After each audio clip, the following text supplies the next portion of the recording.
Hi friends, my self दीप रंजन और आप देख रहे हैं जॉब्स भारती। आज के इस एपिसोड में हम लोग पढ़ने वाले हैं तुर्क आक्रमण यानी कि भारत पर। और अगर बात करें तो इस एपिसोड में बिल्कुल स्टार्टिंग से, क्योंकि अब हम लोग स्टार्ट कर रहे हैं मध्यकालीन भारत। मध्यकालीन भारत, ठीक है। मध्यकालीन भारत। अब इसमें सबसे बड़ी बात बता दें कि आज तक आपने जितना भी क्लास किया है, पहले इस क्लास को लास्ट तक देखिए। मेरा जो भी वीडियो है उसको लास्ट तक देखिए और फिर कंपेयरिंग कीजिए कि आपको जो कंटेंट मिला कम मिला या ज्यादा मिला। पहली चीज। सेकंड, जो मिला वो आपको यहीं पर याद हो गया या फिर आपको सीधे बाउंस चला गया। जब इन दोनों में आप कंपेयरिंग करेंगे तो मैं आपको विश्वास दिलाता हूं, आप पहले पूरा वीडियो देख लीजिए, फिर ये चीजें आपको सच साबित हुई होती हुई प्रतीत होगी। आपको सबसे पहला चीज तो ये कि 90% चीजें यहीं पर याद हो जाएगी, इसका मैं गारंटी दे रहा हूं। क्योंकि मेरे पढ़ाने का एक ही उद्देश्य होता है, कंसेप्ट इस प्रकार से लॉजिकली दिया जाए कि आप इसके बाद से कभी भूल ही नहीं पाए। फर्स्ट चीज। और सेकंड चीज ये कि कंपटीशन के अकॉर्डिंग आपको इतना कंटेंट जरूर दे देंगे कि उससे बाहर नहीं आएगा। तो किसी भी विद्यार्थियों को चाहिए क्या? दो चीज। फर्स्ट, कि उसको कंसेप्ट क्लियर हो, ताकि वो आने वाले समय, एसएसटी का सबसे बड़ा प्रॉब्लम क्या है? प्रॉब्लम यही है कि आने वाले समय में इंसान भूल जाता है। और मेरा कंसेप्ट नहीं, ये क्या परमानेंट मार्कर है, एक बार लिख डालो, छप डाला, समझ गए? तो चलिए देखते हैं अंत तक क्या होता है। लास्ट तक जरूर देखिएगा और पूरे ट्रिक के साथ मिलेगा, चिंता की बात नहीं। मेरा एक ही चीज है, डोंट वरी, मस्त होके खाइए बरी। देखते हैं क्या होता है। चलिए, मध्यकालीन भारत। मध्यकालीन भारत स्टार्ट होता है तो इस पर सबसे पहला जो आक्रमण होता है तुर्कों का आक्रमण होता है, मतलब इसको हम कहेंगे तुर्क आक्रमण। सबसे पहला आक्रमण किसका? तुर्कों का होता है और इसलिए ये है तुर्क आक्रमण।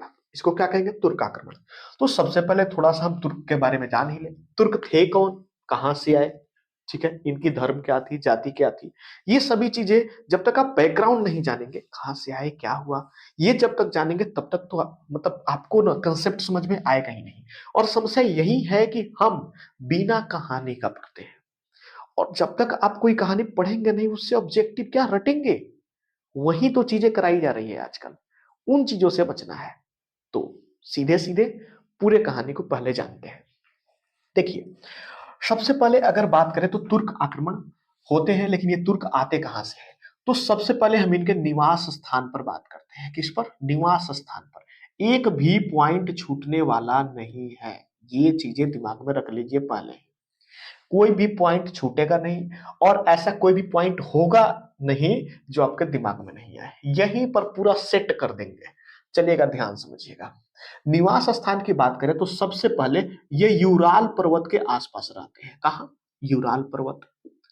और इसके बाद हम कहें तो ये अल्ताई के आसपास में चले जाते हैं। कहा? अल्ताई पर्वत।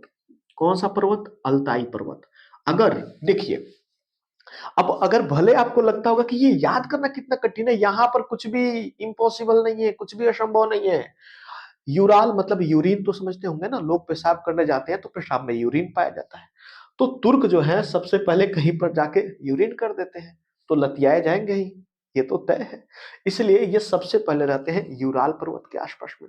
फिर इनका ट्रांसफरिंग होता है, मतलब वहां का मौसम वगैरह चेंज होता है तो ये किधर घसक जाते हैं? अल्ताई पर्वत की तरफ से, ठीक है ना। ये पर्वतों का श्रेणी है, समूह है, छोटे बड़े, यहाँ पर बहुत सारे पर्वत मिलेंगे, माउंटेन्स मिलेंगे। ओके, तो क्या सबसे पहले ये जाते हैं, करते हैं यूरिन, लतियाए जाते हैं, अल्ताई में जाते हैं। कहाँ जाते हैं? अल्ताई में। अल्ताई जाने के बाद यहां पर कुछ समय तक रहते हैं और लगभग अगर हम बात करें 1000 वर्ष पूर्व, 1000 वर्ष पूर्व, लगभग लगभग 1000 वर्ष पूर्व ये कहाँ घसक जाते हैं? ये एशियन माइनर में आ जाते हैं। कहा? Asian minor. Asian minor. अब कोई भी व्यक्ति अगर, सॉरी, कोई भी व्यक्ति अगर बार बार लतियाया जाए अल्ताई, तो उसका वैल्यू माइनर हो जाता है। क्या हो जाता है? माइनर हो जाता है। तो मतलब तय है कि इसके बाद ये कहाँ जाएंगे? एशियन माइनर की तरफ खिसक जाते हैं। फिर जैसे जैसे मौसम थोड़ा खराब होता है, और ये ट्रांसफरिंग, पहले के लोग कोई भी एक जगह से दूसरे जगह ट्रांसफर क्यों होते थे, एक स्थान को छोड़ के दूसरे स्थान की तरफ क्यों खिसकते थे, तो या तो मौसम उनके अनुकूल नहीं होती थी, या फिर अ, मतलब क्या बताएं, हो सकता है भोजन वगैरह उनको नहीं मिलता हो, मतलब जो भी वजह रहा हो, किसी न किसी वजह से, यही दो मुख्य वजह पहले होते थे। या तो भोजन की कमी, जैसे किसी क्षेत्र में रह रहे हैं वहां पर खाने योग्य भोजन बचा नहीं, तो ये क्या मतलब घुमंतु टाइप के लोग रहते थे, घूमते रहते, तो ये स्लाइड कर जाते थे ना।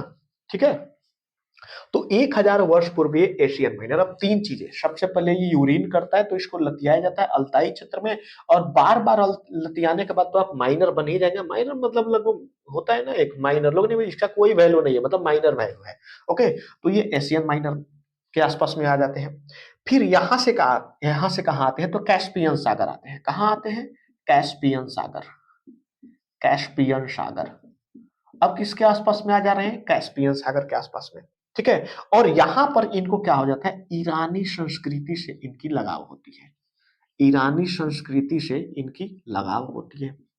ठीक है, किससे? ईरानी संस्कृति से लगाव होती है। ठीक है, और वर्तमान में जो ये जहां पर है ना, टर्की नाम सुने होइएगा, वही तुर्की, तो वर्तमान में जो है ना, अगर मान लीजिए कि ये यूरोप है, क्या है? यूरोप है, तो ठीक इसके बीचों बीच कौन है? इसके बीचों बीच कौन है? यही है तुर्की। कौन है? तुर्की है। ठीक है, और इधर क्या हो गया? एशिया। मतलब हम क्या कह सकते हैं, देखिए, हम कह सकते हैं कि ये यूरोप और एशिया के बीच में किसका काम कर रहे हैं? पुल का काम कर रहे हैं। किसका काम? तुर्की जो है, एशिया, एशिया महादेश और यूरोप महादेश, इन दोनों के बीच में। और इधर की बात करिए तो अफ्रीका महादेश है। कौन सा महादेश है? अफ्रीका महादेश। अफ्रीका के बारे में तो आप डियाज बार्थोलोम्यू आदि पढ़े ही होइएगा, वहां से आए हुए थे। ठीक है, भारत में जब समुद्री मार्ग का खोज किया जा रहा था, डियाज बार्थोलोमियो वहां से ये मतलब बताए हुए थे ना। आपको बता दें कि केप ऑफ गुड होप था, यानी कि उत्तमासा अंतरिप, और वहां से कौन आपको मतलब जितने भी क्या यूरोपीय जो भी नाविक थे, वास्को डिगामा हो जाए, ठीक है ना, कोलंबस हो जाए, ये सभी के सभी लोग वहीं से उत्तमासा अंतरिप से भारत के कालीकट नामक बंदरगाह पर आया करते थे। तो कुल मिलाकर के अगर देखें तो ये लगभग तीन आपको, यूरोप महादेश, एशिया महादेश, और नीचे कौन सा हो जाएगा आपको, मतलब साइड में, पूरा नीचे नहीं, साइड में, नीचे हो जा रहा है इधर साइड में थोड़ा सा, क्या आपको? अफ्रीका। तो ये तीन चीजों को कवर कर रहे हैं, और तीनों के बीच में ना एक पुल का ये काम कर रहा है। तो कुल मिलाकर के हम कह सकते हैं, जो तुर्की है वो यूरोप और एशिया के मध्य में किसका काम कर रहा है? पुल का काम कर रहा है। तो ये तो समझ गए कि ये थे कहाँ के, आए कहाँ से। सबसे पहले 1 नंबर से स्टार्ट कर लीजिएगा, और मध्यकालीन भारत में पहला आक्रमण भी यही करते हैं, तुर्कों का पहला आक्रमण। ठीक है ना, तो पहला आक्रमण करते हैं, और 1 नंबर यूरिन करने जाते हैं यूराल, यानी कि इनका प्रारंभिक। और यहां पर बात करें तो ये ये क्या थे, तो ध्यान समझिएगा, ये लड़ाकू थे, और इनकी ना कोई धर्म वगैरह नहीं थी। ये लड़ाकू थे, लड़ते उड़ते थे, और लूटने के लिए इनका दूसरा कोई उद्देश्य था नहीं। तो फर्स्ट तो ये कि ये लड़ाकू थे, एवं बर्बर जाति के थे। किस जाति के थे? बर्बर जाति के थे, बर्बर जाति के। ओके, दो चीजें क्लियर। ये किस जाति के थे? बर्बर जाति के थे। तो तुर्क आक्रमण में हम सबसे पहले इनका निवास स्थान बता दिए, ये मतलब किस प्रवृत्ति के थे, इनकी जाति क्या थी, ये भी बता दिए। अब दूसरी चीज की आपके माइंड में एक चीज होगा कि जब इनका कोई धर्म नहीं था, तो आज ये मुस्लिम है कैसे? तो देखिए, अब यहां पर ध्यान समझिए, बार बार लतियाने के बाद ना ये उमैया वंशी से मिलते हैं। उमैया, किससे? उमैया वंशी से मिलते हैं, इसके मतलब संपर्क में आते हैं, मिलना मतलब संपर्क में आना।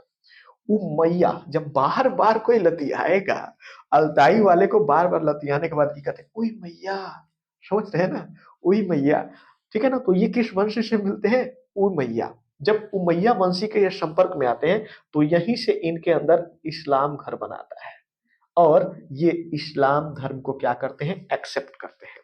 किस धर्म को एक्सेप्ट करते हैं? इस्लाम धर्म को एक्सेप्ट करते हैं। ठीक है, तो ये तो समझ गए। पहली चीज, इनका निवास स्थान 1 नंबर यूराल से स्टार्ट कीजिएगा। ठीक है, मतलब यहां से अगर हम समझा दे तो देखिए कैसे, यूराल पर्वत, उसके बाद अल्ताई के तरफ से खिसकते हैं, लतियाई जाने के बाद इनका माइनर वैल्यू रह जाता है एशियन माइनर, लगभग 1000 वर्ष पहले। इसके बाद कैस्पियन सागर के पास थोड़ा सा स्लाइड करते हैं और फिर यहीं पर ये आते हैं ईरानी संस्कृति के संपर्क में, ठीक है। और ये उमैया वंशी के जब संपर्क में आते हैं तो इन्हीं से प्रभावित होकर के और इन्होंने क्या इस्लाम धर्म को एक्सेप्ट किया, अपनाया। दूसरी चीज इनके अगर लोकेशन की हम बात कर लें कि ये है कहाँ, तो देखिए हम इनको कह सकते हैं कि ये एशिया और यूरोप के ठीक मतलब क्या सीमावर्ती इलाके में कह सकते हैं ना, उसको टच करते हुए, यानी दोनों को क्या कर रहे हैं, ये पुल का काम कर रहे हैं, ठीक है। इधर कौन सा आपको अफ्रीका होगा, ठीक है ना, ये चीज दिमाग में रखिएगा।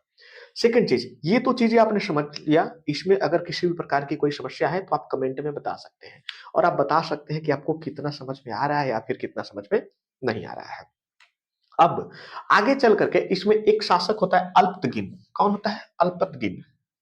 अल्पतगिन, इस पर हम चर्चा करेंगे, लेकिन वर्तमान में पहले इसको आप लोग स्क्रीनशॉट ले लीजिए, और अगर किसी भी प्रकार की समस्या है तो आप कमेंट में जरूर बताएं, और ये तो जरूर बताएं कि पढ़ाई आपको कैसा लग रहा है। अगर नहीं लिखते हैं तो देखिए, इतना मेहनत, इतना रिसर्च करने के बाद आके आपको बताते हैं, इतना कंसेप्ट क्लियर करके एक तरीका ढूंढ के कि कैसे आपको बताएं कि आपके माइंड में आ जाए, और तब कहीं ना कहीं ला करके इतने मेहनत के बाद इतने कंटेंट इकट्ठा करने के बाद पढ़ाते हैं।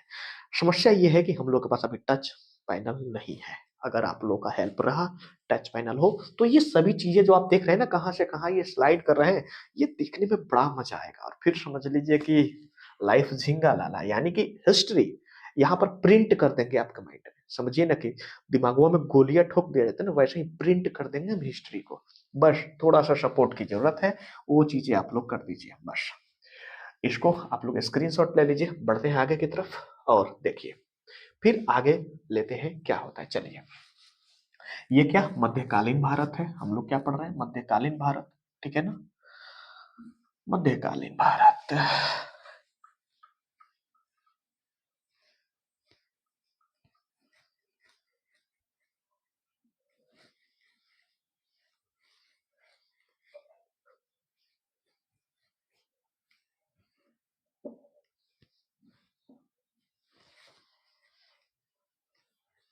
तो चलिए, अब बात करते हैं हम किसकी, अब बात करते हैं कि यहां पर गजनी गजनवी के बारे में आप लोग सुनिए। देखिए, मुख्य कंटेंट ये है कि स्टार्टिंग हम करते हैं सुबुक्तगिन से, लेकिन थोड़ा सा उससे पीछे से चलते हैं, अल्पतगिन से चालू करते हैं, अल्पतगिन से, ठीक है ना।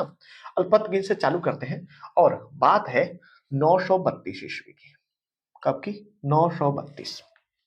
और 932 में ही गजनी का एक शासक, हम लोग किसकी बात कर रहे हैं, गजनी, या इसी को गजनवी, या इसी का एक और नाम बेगमाबाद है। क्या इसको बेगमाबाद भी कहते थे?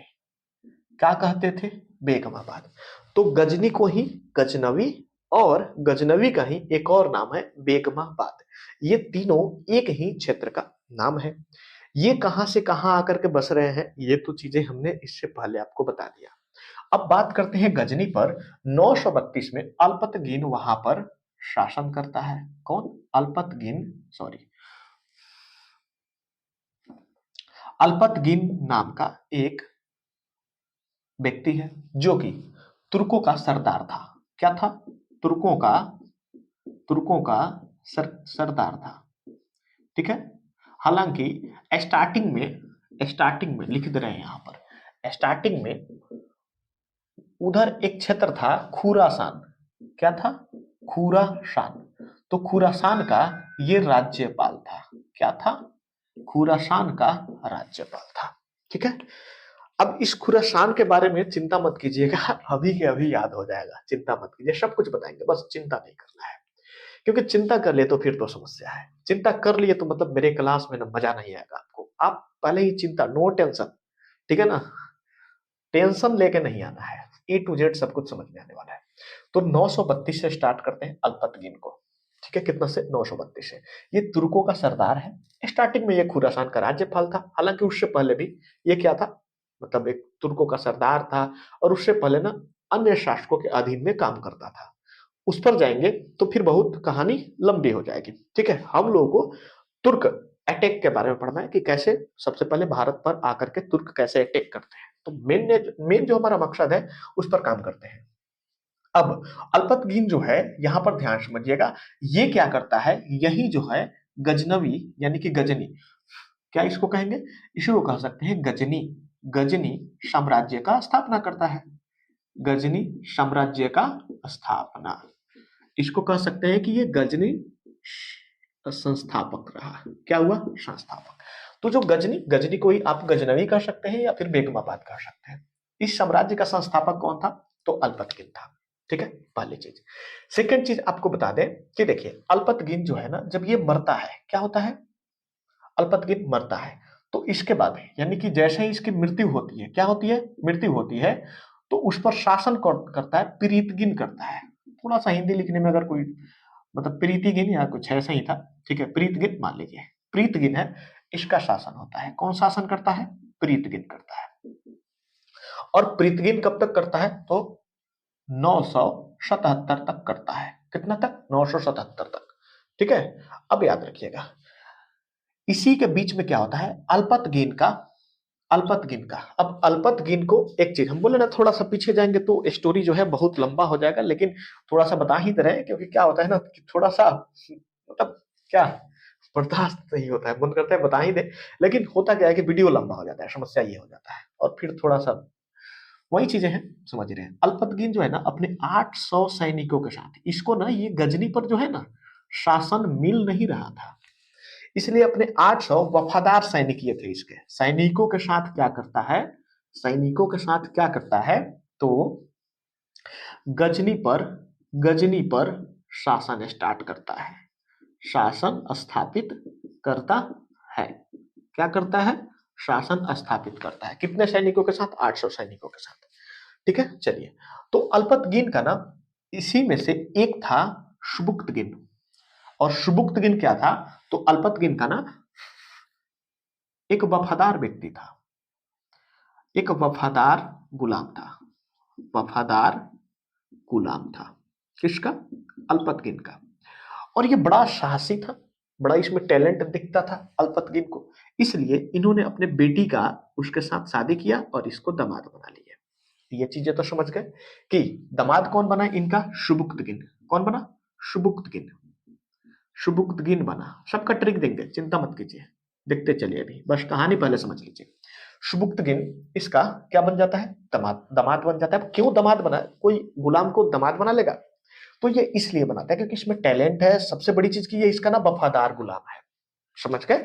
तो ये इसका वफादार गुलाम था, और इसलिए इसको ये दामाद बनाए। और आगे चल के जो प्रीतगिन था ना, इसमें कोई टैलेंट नहीं था, शासक तो बन गया इसके मृत्यु के बाद, लेकिन ये इसको क्या करता है, हटाता है और फिर उस पर कब्जा कर लेता है। ठीक है, अब ध्यान समझिएगा। तो ये सभी बातें किसकी हो रही है, सुबुक्तगिन की हो रही है। ठीक है ना, किसकी बातें हो रही है, सुबुक्तगिन। और सुबुक्तगिन ही जो था वो भारत पर पहला आक्रमण किया, भारत पर प्रथम आक्रमण किसने किया, प्रथम तुर्क आक्रमण किसने किया, तुर्क आक्रमण यही कर रहा है सुबुक्तगिन। कौन कर रहा है, सुबुक्तगिन कर रहा है। ठीक है, अब ध्यान समझिएगा। और ये कब बनता है, तो देखिए प्रीतगिन का शासन था 977 तक, तो ये कब बनेगा, ये कब बनेगा, सुबुक्तगिन का शासन होता है 977 से स्टार्ट, 977 से सुबुक्तगिन का जो है शासन है स्टार्ट होता है। उसके बाद हम आपको एक चीज बता दें कि सुबुक्तगिन का ही बेटा, ठीक है ना, इसका बेटा, ठीक है ना, सुबुक्तगिन का एक बेटा था और उसी का नाम था गजनी, मतलब इसी के नाम पर उसका नाम रख देता है गजनी। क्या नाम रख देता है, गजनी। ध्यान समझिएगा, 1 नवंबर, बात करें 1 नवंबर, 1 नवंबर 971 को, 1 नवंबर 971 को गजनी का जन्म होता है। जन्म होता है किसका, तो गजनी का। इसी को ना, गजनी को हम गजनवी भी कहते हैं। कहीं कहीं आपको अगर मोहम्मद गजनवी मिल जाए तो ये मत समझिएगा कि ये कोई और है और गजनी कोई और है, नहीं, वही है। ठीक है, अब यहां से गजनी की बात करें तो गजनी जो है 998 में, 998 में यहाँ का शासक बनता है। ठीक है, कहाँ का? खुरासान का। अब खुरासान को हमने बताया था कि इसको याद रखिएगा, खुरासान पर राज्यपाल रहा है कुछ दिन के लिए अल्पतगिन, और इसी खुरासान पर शासक कर रहा है 998 में। खुरासान पर, खुरासान का शासक बनता है, खुरासान का शासक बनता है कौन? खुरासान का शासक बनता है कौन? ये बात हो रही है गजनी की, गजनी की, ठीक है ना, गजनी की, ठीक है। गजनी सुबुक्तगिन 977 में भारत पर, सॉरी मतलब ये कब्जा होता है और भारत पर प्रथम आक्रमण यही करता है। 1 नवंबर 971 को इसी से जन्म लेता है गजनी या गजनवी। 998 पर, अंठानवे में, यानी कि कुल मिलाकर कर देखिए तो 71, 71 और ये कितना हो गया? 98, यानी कि 27 वर्ष। इस समय ये कितने वर्ष का था? 27 वर्ष के उम्र में, 27 वर्ष के उम्र में।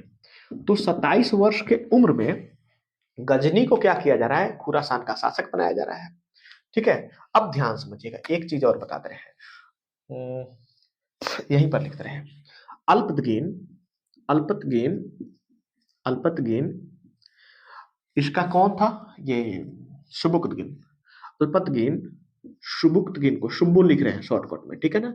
शुम्बु को कौन सा उपाधि दिया था? तो याद रखिएगा, अमीर, अमीर उल, अमीर उल उमरा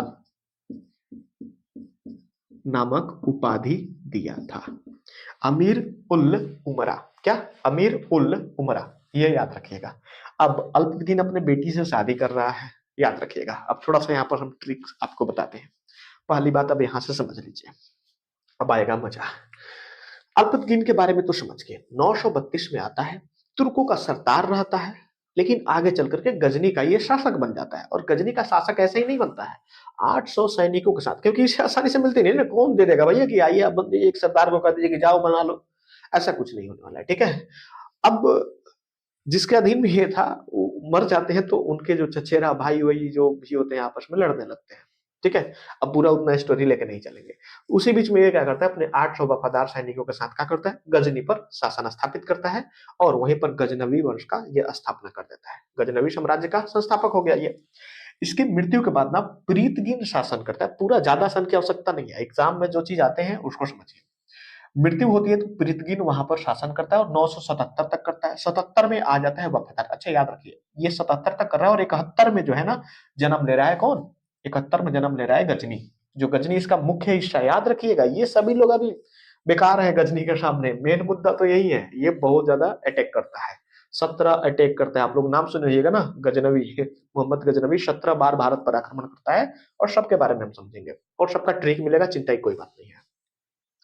तो अल्पतगीन क्या करता है कि अपने वफादार गुलाम, इसमें बड़ा टैलेंट था, और इसके टैलेंट को देख करके ये अपना दामाद बनाता है, मतलब अपनी बेटी से शादी कर देता है, जिसका नाम था सुबुक्तगिन।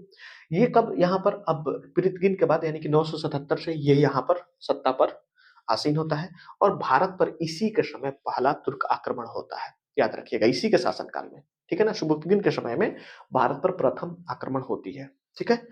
अब सुबुक्तगिन से एक बेटा होता है 1 नवंबर 971 को, याद रखिएगा, और नवंबर में ये स्वयंवर करेगा, याद रखिएगा, मतलब ये स्वयंवर ही हुआ है भारत के आक्रमणों का, ध्यान समझिएगा, ठीक है। इसलिए याद रखिएगा, गजनवी नवंबर में आया था स्वयंवर रचाने। तो 1 नवंबर 971 को आ रहा है, जन्म होता है गजनी का, जिसको गजनवी भी कहते हैं। 998 में, यानी कि ठीक 27 वर्ष के उम्र में, 71 से आप जोड़ सकते हैं 27, 98, यानी कि 27 वर्ष की उम्र में इसको खुरासान का शासक बनाया जा रहा है, ठीक वही का शासक जहां पर इसके दादाजी थे। अब इसके दादा कौन होंगे? तो बाप के, सॉरी नाना होंगे ना, सॉरी, वैसे उतना रिलेशन समझ में आता नहीं है। तो इसके ये बाबूजी, और बाबूजी के ये क्या, ससुर जी, तो नाना। तो जहां पर खुरासान का ये शासक है, और खुरासान के राज्यपाल थे कौन? अल्पतगिन, यानी कि इसके नाना। इसके पिता कौन है? तो सुबुक्तगिन है। कौन है? शुब्बू, ठीक है ना। अल्पतगिन क्या कहता है अपने बेटी के लिए? एक सुब्बू लाता है, शुब्बू, शुब्बू जी आइए, आपको हम शादी करा दे रहे हैं, ठीक है। तो अल्पतगिन का दामाद हो गया सुबुक्तगिन। सुबुक्तगिन क्या होता है, जब सत्ता पर मतलब बैठता है, तो भारत पर प्रथम आक्रमण इसी के समय में होता है। इसी का बेटा कौन है? गजनी या गजनवी है, जो 1 नवंबर 971 को जन्म लेता है। 27 साल बाद, यानी कि 98 में, 998, यानी कि 1000 से ठीक देखिए 2 साल पहले, 2 साल बाकी है ना, ये 2 साल बाद ये जानते हैं क्या करेगा? 1000 में पहला अटैक, अटैक स्टार्ट कर देगा। यहाँ से पूरा कहानी आपके सीधे माइंड में बैठ जाएगी, छप जाएगी। ध्यान से सुनते रहिए। 998 में खुरासान का ये शासक बनता है 27 वर्ष के उम्र में। और ये पहला अटैक जानते हैं कब करता है? पहला अटैक कब करता है? 1000 में करता है। लेकिन अब इसको ना कुछ उपाधि मिलते हैं। उपाधि की बात कर लेते हैं। इसको कुछ उपाधि मिलता है। अब जो अल्पतगिन को उपाधि मिलता है, ये इसके ससुर जी अर्थात कौन? अल्पतगिन दिया रहते हैं। अब किसको? सुब्बू को जो मिला रहता है। अल्पतगिन सुब्बू को कुछ उपाधि देता है। क्या? अमीर उल उमरा। अरे जा हो मोरे राजा, अमीर भी हो खा और ये उमर भी बढ़ोतरी। मतलब इसका हिंदी वो नहीं होता है, ये मत समझिएगा, मैं आपको एक ट्रिक दे रहा हूं। तो किसको? शुब्बू को जो उपाधि मिल रही है, ये मिल रही है। अब दामाद है तो दामाद को तो थोड़ा सा लोग उम्र भी बढ़ाने की बात करेगा और अमीर भी करना चाहेगा।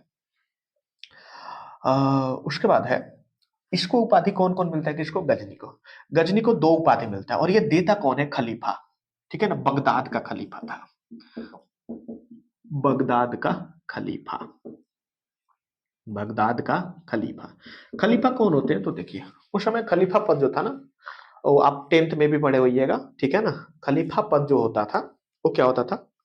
इस्लाम धर्म के, विश्व इस्लाम धर्म मतलब विश्व में जितने भी इस्लाम धर्म के लोग होते थे उनका ना ये गुरु माने जाते थे। ठीक है, तो यही खलीफा होते थे। तो ये 2 उपाधि देता है। किसको?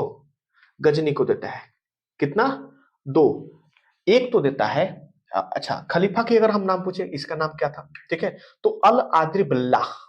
खलीफा का नाम था अल अल आदिर आदिर बिल्लाह। क्या? और अल आदिर बिल्लाह। तो ये एक बिल्ला आता है। क्या था? बिल्ला, बिल्ली बिल्ला, याद रखिएगा। एक बिल्ला आता है और शेर को उपाधि देता है। बिल्ला आता है और शेर को उपाधि देता है। तो कभी, क्योंकि ये गजनी जो था ना, शेर था अपने आप में। सोचिए, किसी को छोड़ता नहीं है, समझ गए। और इसको मूर्ति भंजक भी कहा गया। बहुत 1000 से ज्यादा मूर्तियां मतलब इन्होंने तोड़ी थी। और उसमें जो भी सोने चांदी होते थे उसको लूट के ले जाते थे ये। ठीक है, तो ये मूर्ति भंजक भी थे। 1000 मूर्तियां लगभग तोड़ी हुई थी। ठीक है, तो इसीलिए ये खुद में मतलब था लुटेरा लेकिन शेर था। तो शेर को कौन दे रहा है उपाधि? बिल्ला। कौन दे रहा है? बिल्ला। अल आदरी बिल्ला दे रहा है। जैसे ही ऑप्शन में आएगा आप तो टिक कर देंगे ना। पूरा नाम से क्या? बिल्ला आता है, देता है। ट्रिक समझिए। अब ये 2 इसको देता है। कितने उपाधि देता है? 2 उपाधि से इसको सम्मानित करता है। यामिन उद यामिन यामिन उद दौला। यामिन उद दौला, पहला उपाधि इसको मिलता है यामिन उद दौला। और दूसरा मिलता है यामिन यामिन उल यामिन। अब देखिए, ध्यान समझिए, इसमें भी यामिन है, इसमें भी यामिन है, दोनों में यामिन है। ये उद है और ये उल है, और ये दौला है और ये मिल्लाह है। थोड़ा सा यही अंतर है। 2 इसको मिलता है उपाधि, यामिन उदल्ला, यामिन उद्दौला और यामिन उल मिलाहा। उल मिलाहा, ठीक है ना। तो इसे 2 मिलता है आपको। क्या चीज? उपाधि। एक यामिन उद्दौला और यामिन उल मिलाहा। ठीक है ना। अब कुल मिलाकर के एक बार थोड़ा सा इस पर फोकस कर लेते। देखिए, अगर आपको लगे ना कि आपको बोर लग रहा है तो समझ लीजिए तब तो एसएसटी वाकई में आपके बस की नहीं है। किसी भी चीज में ना दिल लगाने पड़ते हैं, और खास करके पढ़ाई में तो बिल्कुल भी। समझ गए ना। बच्चा जैसे है ना, सोता नहीं है, उसे जबरदस्ती सुलाना पड़ता है। सुत सुत। माइंड भी कुछ वही चीज है। ये बच्चों की तरह चंचल है, इसे लगाना पड़ता है। समझ गए ना। ये एक्सपीरियंस है जो आपको बार बार करना पड़ेगा। अगर नहीं लग रहा है तो लगानी पड़ेगी। और अगर आधे घंटे में आपका मन बोर हो जा रहा है तब तो फिर क्या कंपटीशन की तैयारी करेंगे आप? कंपटीशन मतलब 10 घंटा 15 घंटा भी पढ़ रहा है तो कोई समस्या नहीं हो रहा है। ठीक है ना। ऐसा प्रैक्टिस आपको करना होगा। तो आप यहां पर देख लीजिएगा, 932 अल्पतगिन। कौन आता है? अल्पतगिन। अल्पतगिन गजनी साम्राज्य का संस्थापक है। और ये ऐसे नहीं करता है, 800 अपने वफादार सैनिकों के साथ पर जबरदस्ती कब्जा कर लेता है। अल्पतगिन क्या करता है? गजनी साम्राज्य का संस्थापक होता है। इसकी मृत्यु के बाद प्रीतगिन बनता है। 77 में ये खत्म हो जाता है। 77 में अब इसका एक वफादार गुलाम होता है। उसी समय ये अपनी बेटी का शादी कर दिया होता है जब ये जिंदा होता है। हालांकि मरने के बाद प्रीतगिन क्या करता है? सत्ता पर काबिज होता है। लेकिन उसी समय इसका ये दामाद होता है और दामाद इसको हटा कर कहता है, हट, तू कहां से हटा? हट, हटो। और आकर के बैठ जाता है 977 में। 77 में तो बैठता है। 71 में इसका एक बेटा हुआ रहता है 1 नवंबर को। वही शेर, कौन? गजनी, जिसको गजनवी कहा जाता है। ठीक है, अब ध्यान समझिएगा। तो कुल मिलाकर के 71 में आता है, और 27 साल बाद, यानी कि जब ये 27 साल का हो जाता है तो 98 में, यानी कि ठीक 1000 से 2 वर्ष पहले, और 2 वर्ष बाद अब ये तांडव चालू करेगा। 2 वर्ष पहले ये राज्य सॉरी शासक बनता है कहाँ का, खुरासान का, और खुरासान का ही राज्यपाल था कौन, अल्पतगिन था। ठीक है, तो ये खुरासान का शासक बनता है 27 की उम्र में। इसको उपाधि मिलती है, और अल्पतगिन भी उपाधि देता है अपने दामाद सुब्बू को देता है, जाओ उमर बढ़े तुम्हारा और अमीर हो, यानी कि अमीर उमरा। और ये यामिनुल मिल्लाह और यामिनुल दौला, इसको कौन देता है, बगदाद का खलीफा होता है। खलीफा कौन होता है, बिल्ला आता है और शेर को जाकर दे देता है उपाधि। ठीक है, कुल मिलाकर के इतनी चीजें तो कंप्लीट, मुझे नहीं लगता कि इसमें किसी भी प्रकार की आपको समस्या होने वाली है। चलिए तो बढ़ते हैं आगे।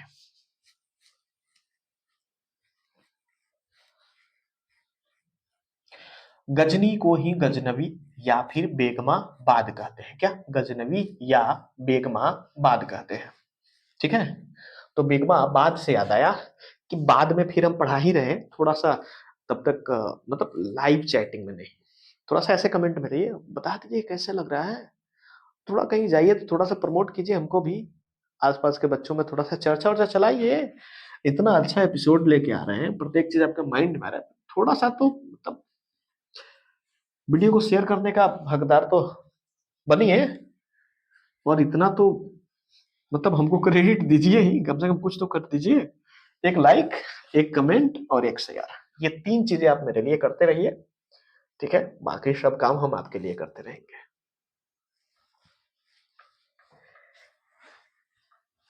ये क्लास जो है प्रत्येक दिन रात के 8 बजे से चलती है, इसलिए 8 बजे जरूर आप लोग फ्री होकर के बैठे रहिए, ताकि हिस्ट्री को हम लोग क्या मालपुए की तरह बना करके इसको स्वादिष्ट बना दें।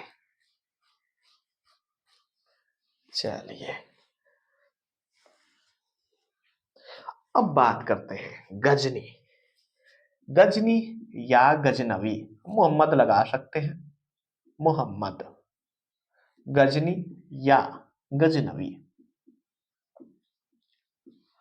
इसके ना आक्रमण के बारे में पढ़ते हैं, बाकी सब तो आप समझ ही गए। 98 में शासक बन जाता है, 1000 से स्टार्ट कर देता है और भारत पर प्रथम आक्रमण कर देता है। ट्रिक से सब कुछ क्लियर होगा, चिंता की कोई बात नहीं है। ट्रिक मतलब ऐसा नहीं कि आपको रटना पड़े, अरे सीधे आने लगेगा। ठीक है, चिंता मत कीजिएगा। 1000 ईस्वी की बात करते हैं, कब की, 1000 ईस्वी के। ये क्या करता है, और पेशावर के समीप में आता है, पेशावर के, पेशावर के सीमावर्ती, कुछ कुछ सीमावर्ती, हिंदी में लिखावट में कोई समस्या हो तो थोड़ा सा माफ कीजिएगा भाई लोग। सीमावर्ती क्षेत्रों पर, क्षेत्रों पर अटैक करता है, इंग्लिश कर दे रहे हैं, अटैक करता है। ठीक है, और इसके कुछ दुर्ग आदि पर क्या करता है, ये कब्जा कर लेता है। कुछ भागों पर, कुछ भागों को, भागों को जीतता है, जीतता है और और लूटता है। अब लूटता है क्यों लगा है, ये लूट के चला जाता है, छोड़ देता है, उस पर कब्जा वब्जा नहीं करता है। ठीक, लूटता है और चला जाता है, यानी कि लूटने के बाद ये हो जाता है रिटर्न। क्या हो जाता है, रिटर्न। मतलब वही चीजें, पहले वाली कंसेप्ट आता है, क्या करने, पेशाब करने ना। पहले वाला इंग्लिश था, यूरिन, यूराल पर्वत लतिया जाता है, अल्ताई याद ही है आपको, धीरे से उसका वैल्यू माइनर रह जाता है, एशियन माइनर। वहीं से आपको ये ईरानी संस्कृति मिलती है, और ज्यादा लतियाने के कारण वही मैया वंश से जब मिलते हैं तो मैया मैया हो जाती है, और ये क्या होते हैं, इस्लाम धर्म को अपना लेते हैं। तो वही चीज वहां पर वो यूरिन कर रहे थे और यहाँ पर पेशाब कर रहे हैं। तो पहला अटैक गजनी का कहाँ, शहर जाता है पेशावर में, पेशाब करके रिटर्न हो जाता है, यानी कि पेशावर में आता है और उसके सीमावर्ती क्षेत्रों को क्या करता है, कुछ भागों को जीतता है और वो लुटता है, रिटर्न हो जाता है। ठीक है, फिर आता है 1001 में। कब आता है, 1001 में, जानते हैं 1000 से ये स्टार्ट करता है और 1027 तक कंटिन्यू अटैक करता है। और टोटल अटैक जानते हैं, 17 अटैक करता है। कितने अटैक करता है इंडिया पर, 17 अटैक करता है। मतलब बीच में 10 साल का क्या हो गया, गैपिंग, लड़ाई उड़ाई होती है तो बीच में थोड़ा सा समय, तो भाई ऐसा थोड़ी ना कि इस साल का आंदोलन इसी साल खत्म हो जाएगा। ठीक है, चलिए 1001 में आता है, और एक में आता है तो जानते हैं क्या करता है, पेशावर यानी कि पंजाब कहें तो उस समय पेशावर पंजाब नहीं आता था, ठीक है। पेशावर जो वर्तमान में कहा है पाकिस्तान में, ये चीज आप जानते हैं। तो पेशावर के निकट एक लड़ाई होती है, कहाँ? पेशावर के निकट। 1001 में पेशावर के निकट जहां पेशाब किया था ना, फिर वहीं पर आता है। और यहीं पर निकट फिर मुत नहीं आता है। मान लीजिए कि एक बार तो मुत के चला गया है, पेशाब करके एक बार चला गया, दूसरी बार फिर पेशावर के पास आता है पेशाब करने। तो कोई बार बार पेशाब करेगा तो भैया आसपास के लोग डांटेंगे ना। तो उस समय एक राजा होते हैं जयपाल, मतलब ट्रिक बता रहे हैं भैया। जयपाल से अटैक होती है और जयपाल महोदय जाते हैं हार। जयपाल की होती है हार। हालांकि क्या होता है ध्यान समझिएगा, जयपाल को ये वहां से मतलब समझिए ना कि सामने से पूरा मतलब क्या अपमानित करता है। और ऐसे होता है ना, जैसे आप कुछ नहीं कर पा रहे हैं, सर नीचे किए हुए हैं, पूरा लूट के ले गया, आप कुछ नहीं कर पा रहे हैं, पूरी तरह से बुरी तरह से हराया था, लूट के चला गया। अब इनको क्या थोड़ी सी दिक्कत होती है, मतलब समझ ही गए होंगे, ठीक है। ये अपमानित महसूस करते हैं और जयपाल की हार होती है। और बुरी तरीके से लिख रहे हैं, बुरी तरीके से हार होगी तो भैया जो शासक है, खुद राजा है, इसको शर्म आती है। मतलब मेहरारू सब वाला शर्म नहीं हो, मान सम्मान वाला शर्म आती है। और ये क्या करता है, आग में समाधि ले लेता है। समाधि लेना मतलब उसी में जल के खत्म। और और क्या करता है, इसका बेटा होता है आनंदपाल। कहता है अब आनंद तुम्हारे ही जीवन में। आनंदपाल आनंदपाल को वहां का शासक बना देता है। अब आनंदपाल से 2 अटैक होते हैं। आनंदपाल से कितने अटैक होंगे? 2 अटैक होंगे। एक अटैक होंगे 1006 में और एक अटैक होंगे 1009 में, 3 साल की गैपिंग में। 1006 में ये जीतता है, छोड़ देता है, लो लूट लाट के फिर चले जाता है, लेकिन ये सुसाइड नहीं करता है। 1009 में 3 साल बाद आता है, फिर कहता है इसको छोड़ देंगे ना ज्यादा दिन, तो जिस दिन बड़ा हो जाएगा ना फिर अटैक करेगा हम पर। और आता है 1009 में 3 साल बाद, अटैक करता है और अब की बार इसको खत्म, चट्टा बाय शिव कर देता है। ओके, तो 1006 वाला अटैक भी समझ गए, 1009 वाला भी अटैक समझ गए, उसमें तो कोई दिक्कत है नहीं, ठीक है। किसी को दिक्कत? ये वाला 1006 वाला भी समझ गए, 1009 वाला भी समझ गए। बात करते हैं 1008 की। किसकी बात करते हैं?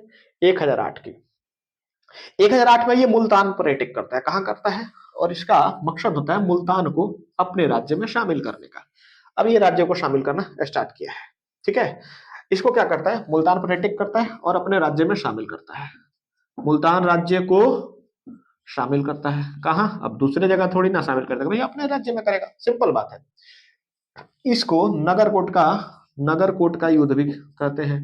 नगरकोट का युद्ध भी कहते हैं या आक्रमण, नगरकोट का युद्ध भी कहते हैं, ठीक है। इसका ना सबसे ज्यादा अगर बात करें तो 1025 में सबसे बड़ा इसका ये होता है। लेकिन फिलहाल में एक और बात कर लेते हैं, इंपॉर्टेंट है 1009 की, ठीक है। 1000 देखिए, ये फाउंडेशन बैच है, यहाँ पर आपको कोई भी ऐसा टॉपिक छूटने वाला नहीं है जो एग्जाम में आते हैं।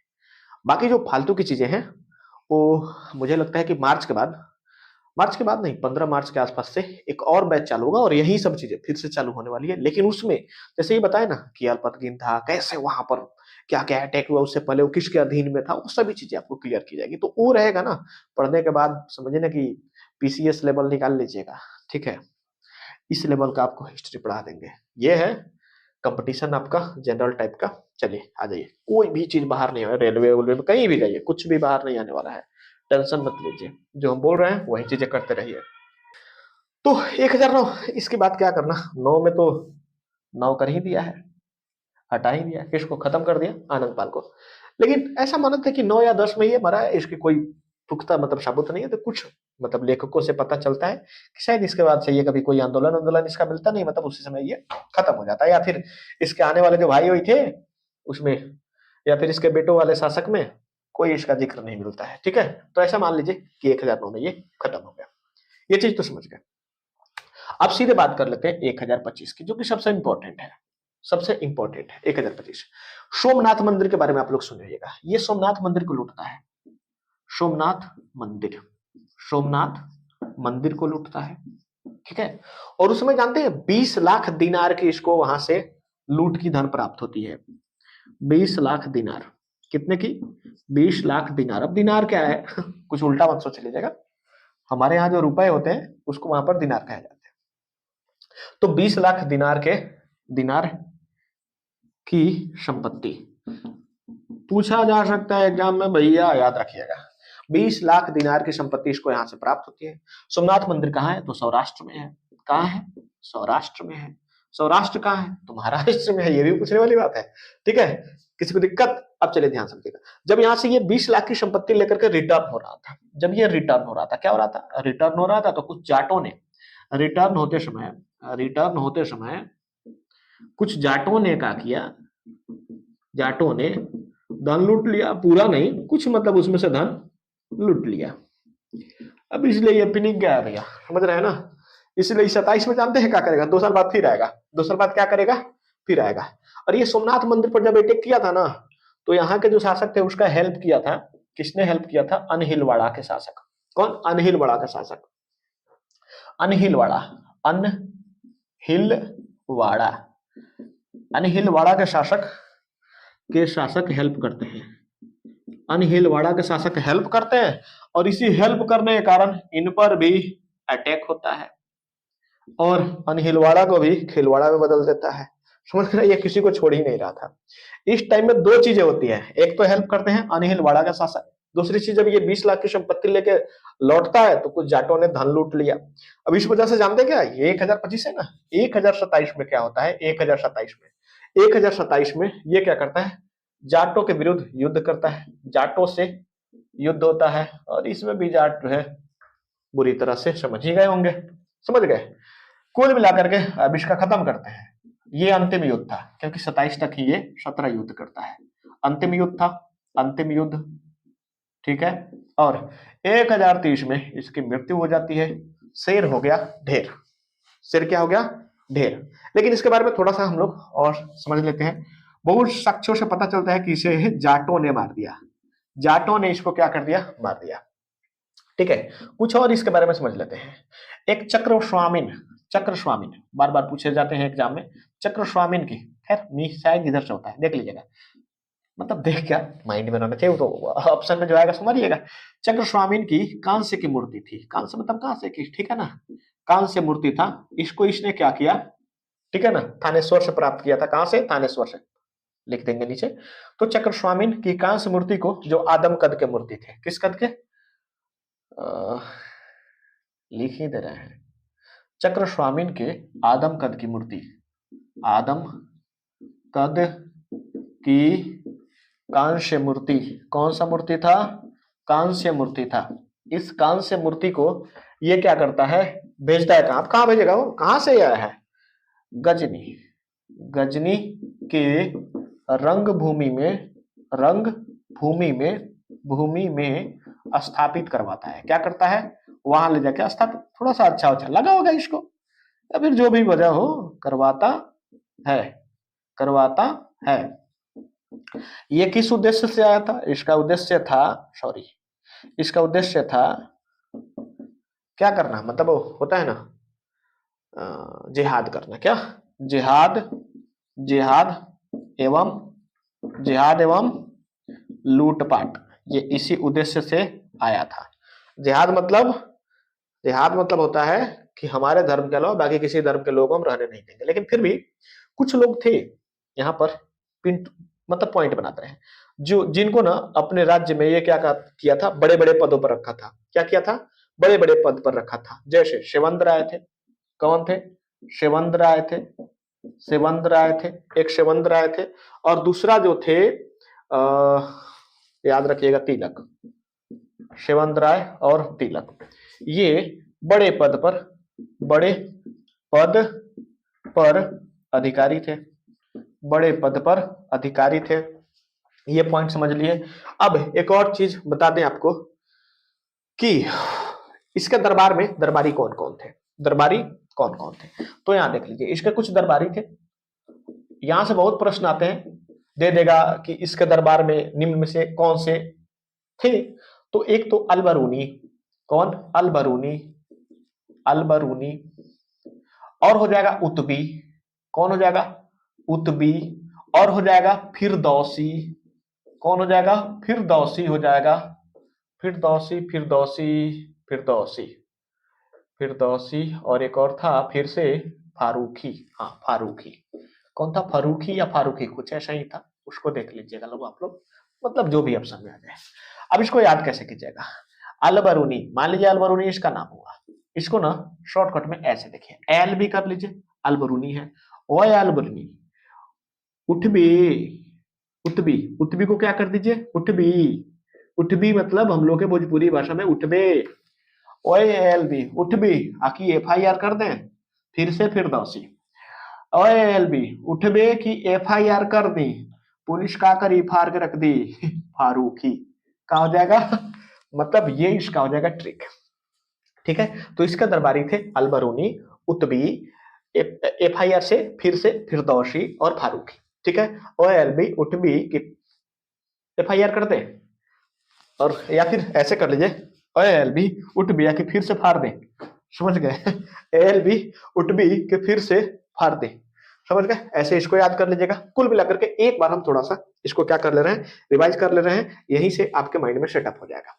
मोहम्मद गजनी, जिसको गजनवी कहा जाता है, ये 98 में क्या होता है, शासक बनता है, और जन्म लिया था नवंबर में, स्वयंबर लेकर के 71 में आया रहता है, 971 में। 27 वर्ष के उम्र में 98 में, 998 में बनता है शासक। कहाँ का? तो खुरासान का, याद रखिएगा। खुरासान के राज्यपाल कौन थे? अल्पतकीन थे। इसके नाना थे, इसके पिता कौन थे? शुब्बू जी थे, शुब्बुतकीन। और शुब्बू के टाइम में ही पहली बार भारत पर आक्रमण हुआ था, ये भी चीज दिमाग में रखना है। 1002 साल जैसे ही ये शासक बनता है खुरासान का, 2 साल बाद अटैक करता है इंडिया पर। पहला अटैक करता है 1000 में आता है, पेशावर साहब का होकर रिटर्न कर जाता है, मतलब पेशावर में आता है और कुछ चीज लूट कर चला जाता है। फिर 1001 में आता है, और फिर पेशावर के निकट ही आता है। तो वहां के शासक होते हैं कौन? जयपाल। कदे बार बार मुतेगा, पेशाब करेगा रे। समझ गए? और पेशावर के निकट क्या मतलब लड़ाई अब चालू हो जाता है। जयपाल से लड़ाई, जयपाल हार जाता है। और जयपाल को ये क्या करते हैं, इसके नाकों चने, मतलब नाकों तले चना चबा देते हैं, और सामने से पूरा धन लूट के जाता है। जिस वजह से ये क्या कहीं से ये भी चीज मिलता है कि इसको ले भी गया था, चलो माफी वाफी मांगा था, छोड़ दिया था, तो आ तो गया। और कहीं कहीं ये मिलता है कि इसको ना कुछ बहुत सारे मतलब कुछ कंडीशन रखा था कि हमें इतना हाथी होती चाहिए, ये हमको मतलब इतना रुपए चाहिए, छोड़ देंगे।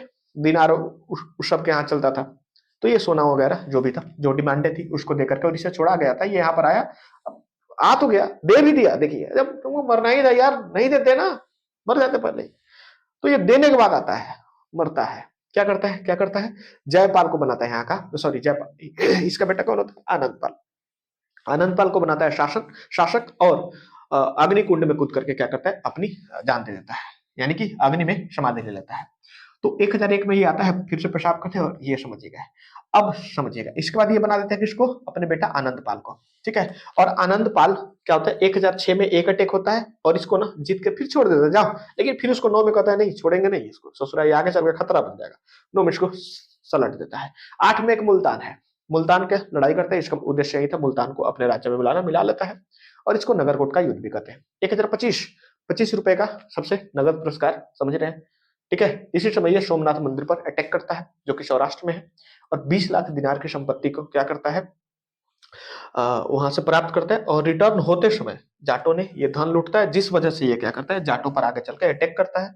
और ये हेल्प इसमें किया रहता है अनिलवाड़ा के शासक। आगे चलकर हम इस पर भी बात करेंगे। ठीक है, जो मार्च वाला बैच चालू होगा उसमें तो पूरा एक्सप्लेन के साथ रहेगा। इसके दरबारी कौन थे, तो जानिए रहे, अलबी उठबे की फिर से फाड़ते। ठीक है, देख लीजिएगा। 1027 में ये जाटों पर अटैक कर देता है। 30 में इसकी खुद मृत्यु हो जाती है, माना जाता है कि जाटों ने इसे मार दिया था। चक्रस्वामिन की जो आदमकद की जो कांस्य की मूर्ति थी, इसे यहाँ से ले जाता है और कहाँ भिजवा देता है, अपने गजनी में, और वहां पर रणभूमि स्थापित करवाता है। इसका उद्देश्य था जिहाद एवं लूटपाट करना। और इसके शासन में कुछ बड़े पद पर अधिकारी थे जो कि हिंदू थे। सेवंत राय और तिलक, ये दो व्यक्ति। ठीक है, तो इसी के साथ ये सेशन आज खत्म होता है गजनी का। गजनी को हम लोग गजन के साथ कर दिए खत्म। थोड़ा सा गजन हुआ, लंबा सेशन चला, लेकिन कैसा लगा आप लोग ईमानदारी से जरूर कमेंट कीजिए, और ईमानदारी से थोड़ा सा भैया शेयर कीजिए, सब्सक्राइबर बढ़वाइए। इतना मेहनत करने के बाद भी अगर आप लोग नहीं कर रहे हैं, तो मुझे तो नहीं लगता है कि ये मानवता वाली बात हुई। अगर स्टार्टिंग में हम इतना मेहनत कर रहे हैं, थोड़ा सा आप लोग सपोर्ट दीजिए, एक सीढ़ी तो दीजिए हमको आगे बढ़ने की। आपको तो सीधे बहुत ऊपर चढ़ा देंगे। ठीक है, और बिल्कुल सभी क्लासें यूट्यूब पर मुफ्त में मिलेंगी, किसी भी प्रकार की कोई समस्या नहीं है। तो चलिए लेते हैं विदा, मिलते हैं फिर नेक्स्ट वीडियो में, तब तक के लिए जय हिंद जय भारत। स्क्रीनशॉट ले लीजिए।